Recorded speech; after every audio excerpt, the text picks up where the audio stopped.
Too much radiation. We'll have to go around. Follow me and keep low. Careful. There's pockets of radiation all over this area. If you absorb too much, you're a dead man. Stand by. Contact. Enemy patrol dead ahead.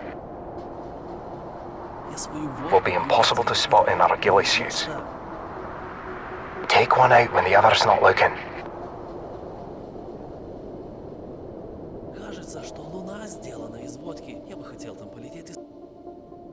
Stand by. Stand by. Ready? Go. They're onto us. Open fire. Bugger! Our cover's blown!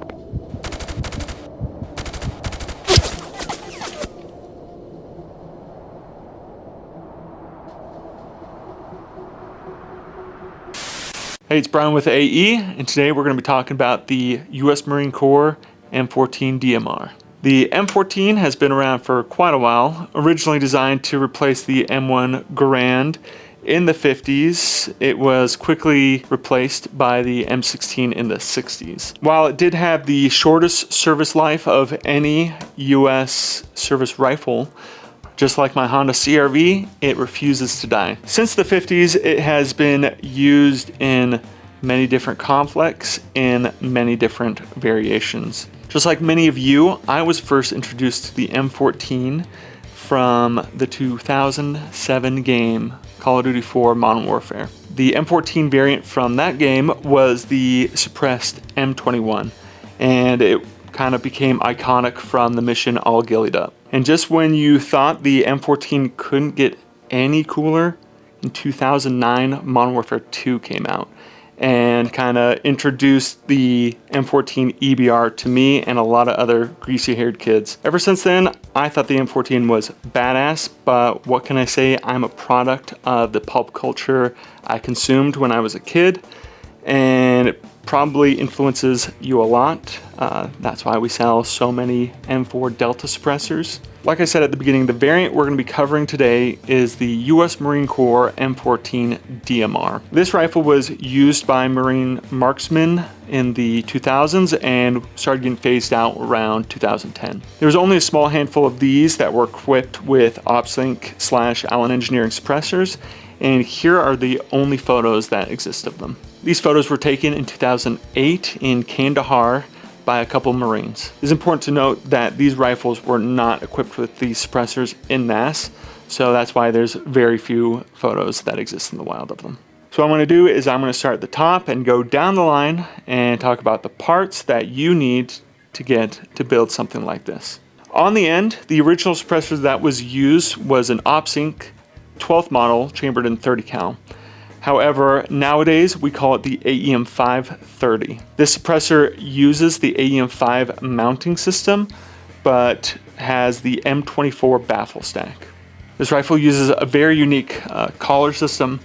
The collars were a one-piece sleeve design that were hand-fitted to the original barrels.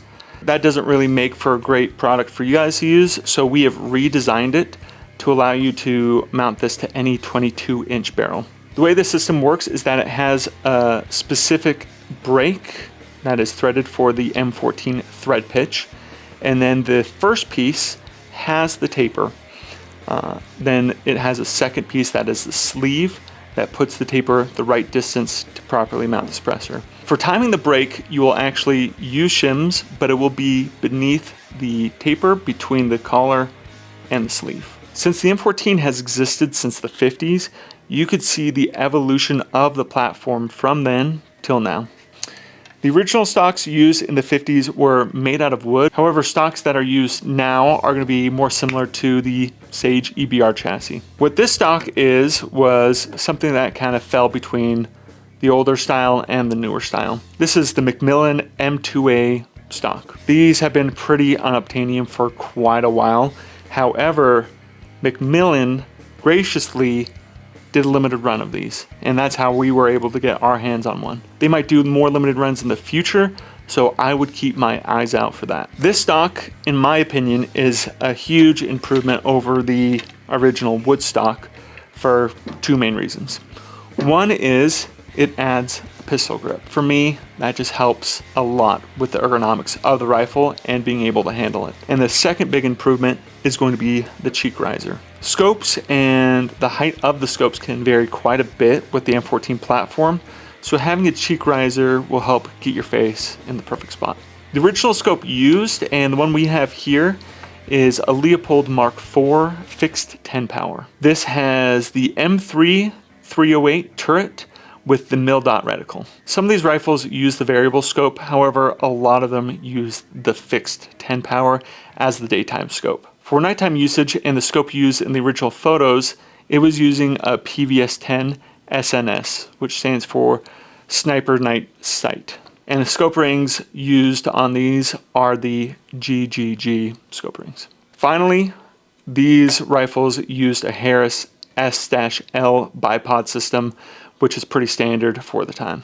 All right, so now we are going to go to the range and put some rounds through this rifle.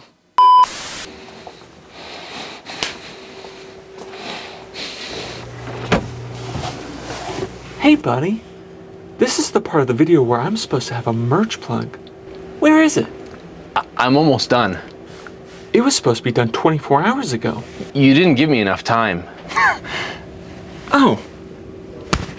So this is my fault? I just need 10 more minutes. I'm almost done. I really need this job. Please don't hit me with that again. Not the belt. Just write me up, just like a regular workplace.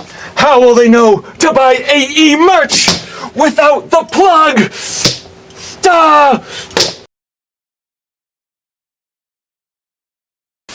We are here at the range right now in our $25 ghillie suits. Before we get rid of them and we start shooting the M14, we're going to do a little challenge where one of us is going to hide somewhere up there in these ghillie suits, and the other guys are going to try to find them. The rules for the challenge are that the spotters have 3 minutes to find us, and we can be, I guess, anywhere forward of the firing line. The rifle's obviously unloaded. We have double checked that for you safety nerds. And the spotters will be using a Leupold spotting scope. I'm gonna start off because I'm easy mode, and then Wes is gonna be slightly more difficult to find because he's better at it than I am. But yeah, let's see if you guys can find me. All right, Brian's gonna head out. Camera's kind of set up here. Wes and I are gonna be looking first naked eye, second the spotting scope if we can't find Brian. So we'll just turn around, let you do your thing, Brian. We're gonna hang out here while Brian gets into position. He's gonna call us when he's in position. We're gonna start looking for him. Cool. Ready? Yep, ready. All right, go. Let's do it. No peeking. No peeking. All right, Brian's in position. We got him on the phone right now. So you want to start looking first? Yeah, so naked eye first for Naked eye first. a minute or so. See that? Okay. You guys won't be able to find me. No. We're gonna find you, unless you're cheating. Are you cheating? How would I be cheating? Hiding behind a tote or something? No, I can, I got my scope over your face right now. Oh my God. Yeah, I'm not picking you up with my eyeballs. I'm gonna hop on the spotting scope now. Here, let's use the phone, Wes. It's gonna be kind of Oh Pain. man, that's gonna be so difficult. With where they try to find the guy in the ghillie suit. Is it called Sniper? No. You guys know what I'm talking about? Who's the actor? I don't remember. It's from like the 90s. Okay, Brian, we're looking with the spotter. That makes sense.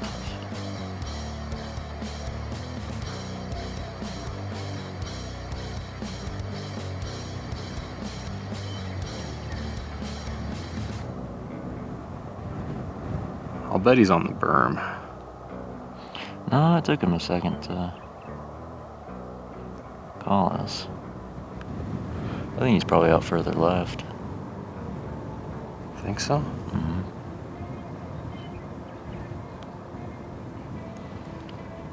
Dude, you guys are so dead.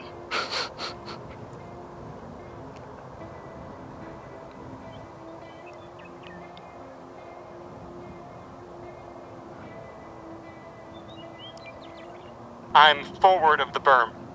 Forward of the berm. I thought you were Forward of supposed the to be berm. past the berm. What? I thought you were supposed to be past the berm. I said past the firing line. Oh, I see him now. Yep, he's right next to the totes. So right in line with the Texas Star. Dude, you were barely visible. Well, most of his body was behind the tote.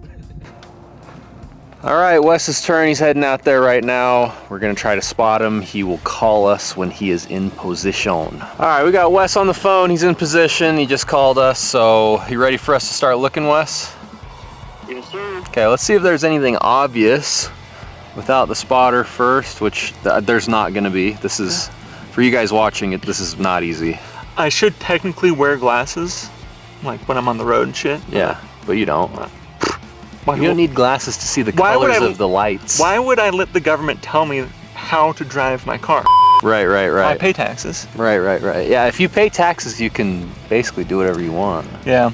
So what I think Wes is gonna do is, I think Wes is gonna do the opposite, where I kind of was really, I was closer, you know, forward of the berm. I think Wes is gonna go further out, you know. I think he's gonna go past the sage. The sage is nice for cover, but the contrasting colors might make you stick out. I think he's gonna go further out where it's a little bit more brown. I agree.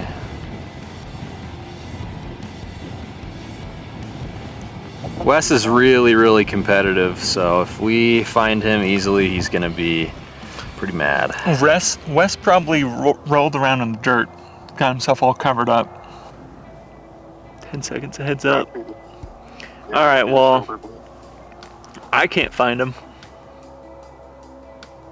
Should we just have him stand up? Yeah, let's have you stand up, Wes. We can't find you. Okay. See him right there? Oh, yep, I got him. That was a good spot. Get that thing on him. Let me show the view of that. So he did the opposite of what I thought he would. I thought he would go up and try to blend in more with the brown grass. Yeah. He just stuck himself right in the sage. All right, we're gonna just get the regular range day going, so come on back, Wes. All right.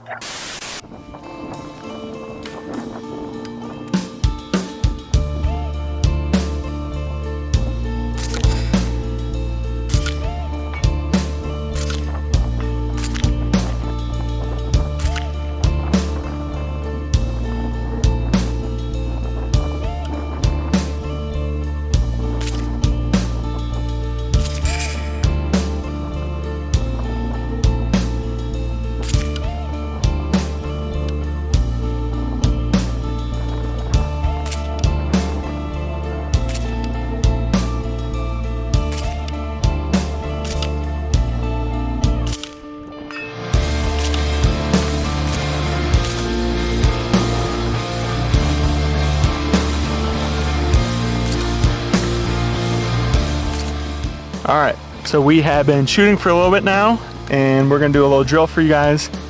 First part of the drill is loading this stupid ass M14 mag. You know how it goes. And then we're gonna move over here to the bag, take 2 shots at the berm, which is about 250, about. About. All right. Yeah, we'll just see how fast we can do it. Okay, stand by.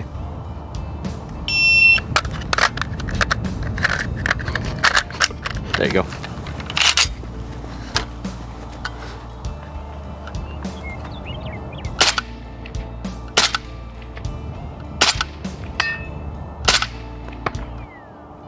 I think that was a hit. That was a hit. I think it hit post maybe. I'm gonna say it's a hit.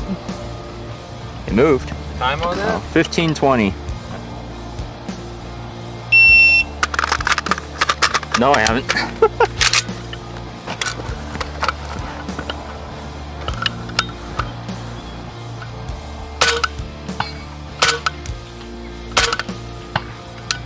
1305. Cool.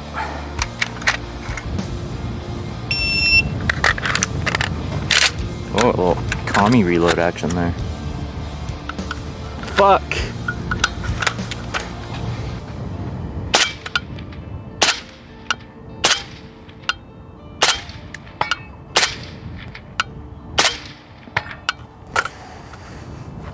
Doesn't really seem right on to me. What was the time? 1768. Yeah, it's right on. Just hold right on it. I'm holding right on it. Get a little Wait. A little Oh, a little bit of assist, action yeah. right here. You need it. Give me one more shot. First one was the best one. Yeah, that was. Do you see that? All right, the second drill we're gonna do for you is freehanding this guy. There's a target about 100 yards. We're going to go from high ready, 1 impact as quick as we can. It's a heavy ass gun and fixed 10 power. So we'll see how we do.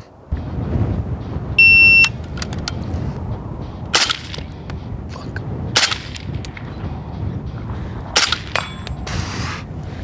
658.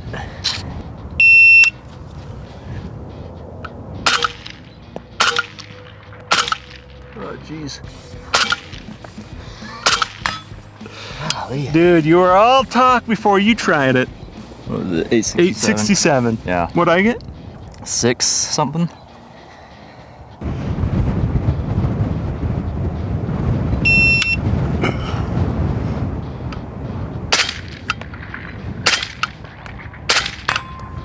$625.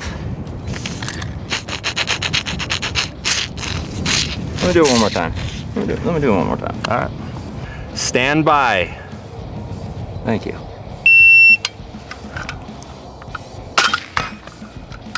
Oh man, 713. Loser. Oh, man. Just kidding. 273. 273? That wasn't bad for a beginner. I'll do it faster though. Here, hold that shit.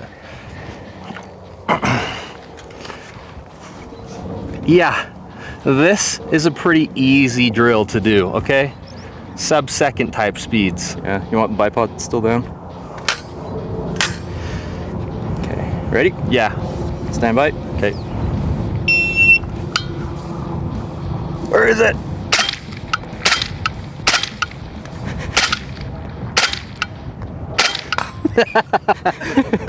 What was my time? 871. Ah! All right, Brian, ready? Oh yeah. Stand by.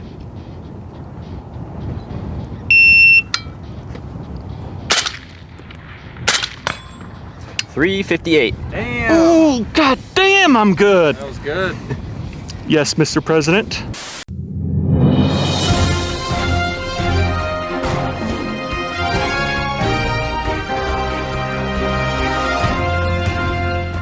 Welcome back to the Flat Range Report. As you saw previously, we were out on the range shooting the M14. That's actually the second range sesh that we've had with this thing. First day was kind of just to check it out. It was also pretty windy and we bottomed out the elevation turret on the optics. So we decided to readjust and get another range sesh going on. So I feel like we've had enough time with this rifle to kind of talk about it. It's pretty cool. I enjoyed it. Again, I'm always so skeptical when I go into any new rifle. I'm always like, I think I'm gonna hate it. I actually really enjoyed shooting it. It surprised me. Yeah. It's a fun platform, and clearly capable, but there's some things that kind of held it back, I think. Yeah, I think it definitely shows its age in some aspects of it. I think there should be a difference between like the practical side of things. Like, is this a rifle I'm gonna take to the combat or whatever, versus is this just a fun rifle to shoot? Yeah, I think there's a little bit of a difference there. Yeah, this is definitely in that fun rifle to shoot realm, right? And it's a very nostalgic gun for a lot of us who grew up playing video games like Call of Duty, Modern Warfare. Hopefully you guys enjoyed the All Gillied Up skit. That was fun to film, and we put a lot of work into it, no big deal. So if you wanna follow us, subscribe to us, like the video, that'd be awesome. We'd appreciate that. Helps us do more of this stuff, so. But anyways, let's start from the front kind of moving it back, getting our input on this gun. Let's start with you, Brian. How do you think it's suppressed? Well, I think there's two aspects of that. How it sounds and then the gassing. Okay. I think that's what most people are going to be wondering as well. Sound, I think it, of course, a little bit biased. I think it sounded really good. I tend to really like the way that the 530 sounds. You know, it is a longer suppressor. It was a little bit gassy. Base rifle, extremely gassy. It was kind of a lot. We threw in the Fulton Armory adjustable gas plug, and that really helped tone that down and made it more of an enjoyable shooting experience.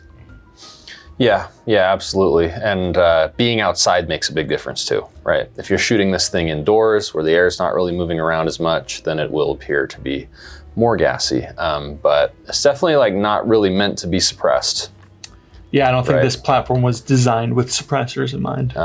The carrier moves very quickly. It really speeds up the system quite a bit. But I felt like it was still pretty manageable, don't you think, Wes? Yeah, I think it's a very shootable gun still. But just by the nature of the way the bolt functions, it's just a very open system. It's going to be spewing gas out more noticeably than an AR. Yeah, that's what I was going to say. Yeah. AR, you know, is a pretty closed system. As you can see here, it's very open. So any gas that is coming back there is just immediately escaping. It's a long gun too, coming in at 22 inches for our M14 break and sleeve set, which is, it's not too early to say it's coming out real soon, right? I mean, by the time this gets uploaded. Hopefully as this video is released, so will the break and collar kits. So check out the website. It should be live there right now. Yeah. So, you know, moving down a ways, we have the Harris bipod. We mostly are shooting off of bags when we're out at the range. But we did shoot off the bipod a little bit. I think we could all touch on Harris bipods if we wanted to, but you know. It's Harris bipods. Yeah. It's kind of the standard for a reason. Yep. If you're gonna get a bipod. So kind of moving down, let's touch on the stock now, I guess, at this point, right? Very, very historical, kind of a grail piece, difficult to get. What was the process like for us getting this from McMillan? So I've been chatting with McMillan for at least a year, being like, I want one. we need one to be able to, you know, bring this rifle back to the forefront, get more attention on it, because the M2A stocks from McMillan have been impossible to find. Recently, they did a limited release of them, so hopefully they do a couple more. We were able to snag one from that limited release. We did pay for it, so, you know, we have no like loyalties to McMillan in that aspect. I did enjoy the stock though.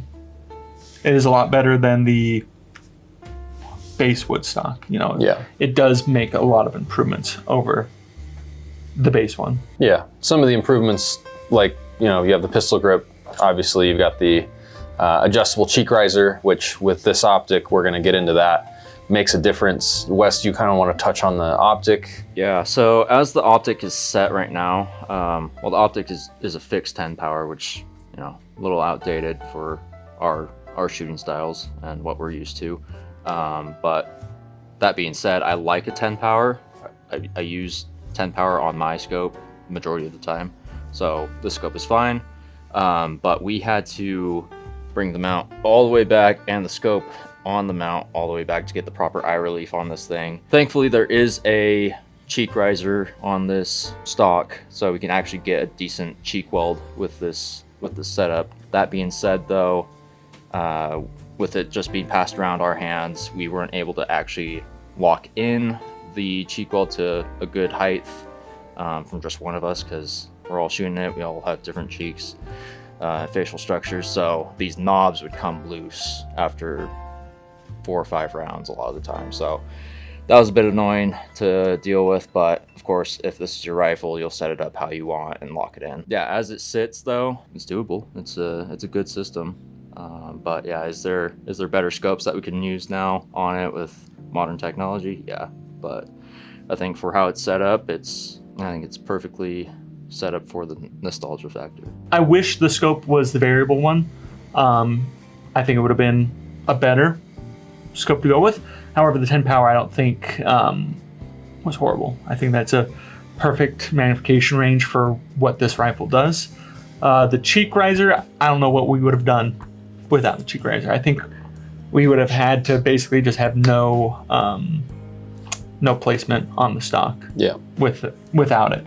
So I think that is a huge upgrade to the system, as well as the pistol grip. Made it a little bit more ergonomic rifle to shoot. And this length of pull is technically adjustable, right? If you want to get into the pads? Yeah, you're not going to be able to do it on the fly, but if you were to get one of these stocks, you're going to remove pads to get the optimal length of pull and basically just keep it like that. You could modify it if you wanted to. And I think maybe a little bit of modification to that would be ideal for me. But I guess with this chassis, it's nice that you can do that if you want to. So that just kind of moves us into, the next part. I would just consider like just the general controls of the rifle, inserting the magazine, the ejector, ejecting the magazine, actuating the safety. These things were all kind of weird for me. I feel like I totally nailed loading the mag and charging the bolt, and then I got super hung up on the safety, and it just totally ruined my run. So kind of some, quirky things about it there. But what do you guys think about just the controls in general of it? Like I said earlier, I think the platform does show its age in a lot of different aspects. The mag release, safety is kind of a major part of that. Yeah.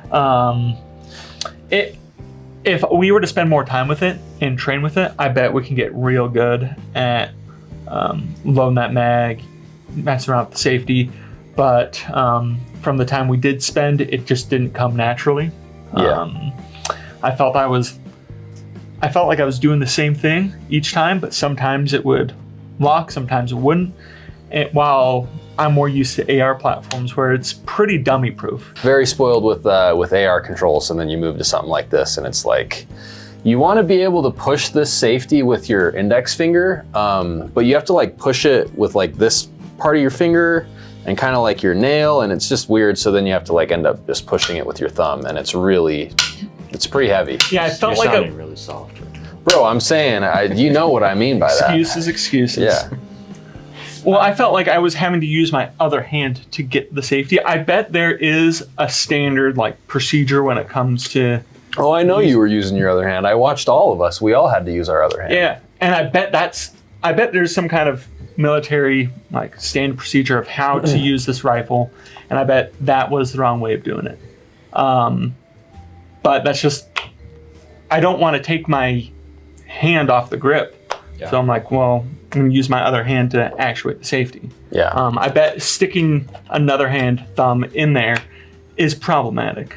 Oh, definitely sticking another hand in there could be problematic, for sure. Get your hand in there. Yeah, I think you're onto something there. Well, moving on to the magazine, you kind of have to like rock it in kind of like an AK, and then it seats, which is why I feel like I naturally gravitated to crossing over and AK charging that thing.